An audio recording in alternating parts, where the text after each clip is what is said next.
Mr. Timmy are proudly present. පුළගේ තාත්තා කවද්ද බං එනවා කිව්වේ? ලබන මාස 20 වගේනේ. ගන්න කන්න දෙන්න උඹට කාලා බීලා තාත්තනක චිල් එකේ ඉඳපන්. මං උඹට මොන හරි කිව්වා කියලා හිතාගන්න. හා හිතා ගන්නම්කෝ. ඒක නෙවෙයි මිස්ටර් ටිමියෝ. තාත්තා නැති එකේ මට කියපන්කෝ උඹට දෝඩියෙක් ඉන්නවද කියලා. පැටියෙක් වගේ අහිංසක හොඳම හොඳ දෝනියෙක් මට ඉන්නවා. ආපෙටියෙක් වගේ? ඒකි කොහෙද ඉන්නේ?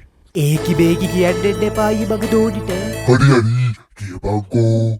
එයා කලින් නම් හිටියේ රට දැන් නම් ලංකාවට ආවා. ලංකාවට ආව විතරයි මට කෝල් එකක්වත් දුන්නේ නෑනේ. රටේද හිටි? නේපාලේ අයියේ. උඹ නිවුස් බලනවද? නිවුස් channel එකක්වත් subscribe කරලා නැහැ.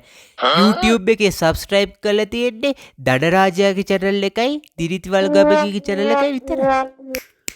ඔය නේපාලේ දැන් ටික දවසකට කලින් පොඩි සීන් ටිකක් වුණා. ඔය ළමයා ඒ තනියම තින්නේ. නෑ එයාට ඒ අයියලා ඉන්නවනේ එයාගේ ආරක්ෂාවට. අයියලා? නම් මොනවද අයියලාගේ? එක අයියා කෙනෙක් ඉන්නවා. එයාට එහෙ බැකෝ එකක් තියෙනවා. එයාගේ නම සමන්.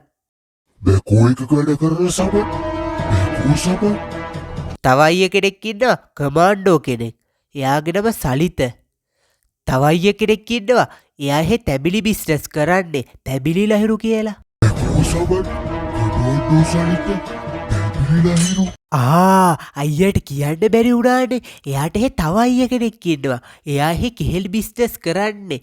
එයාගේ නම කෙහෙල් බද්දර පත්ති. කෙහෙල් බද්දර පත්ති? ඔය කෙල්ලගේ නම මොකක්ද? එයාගේ නමද?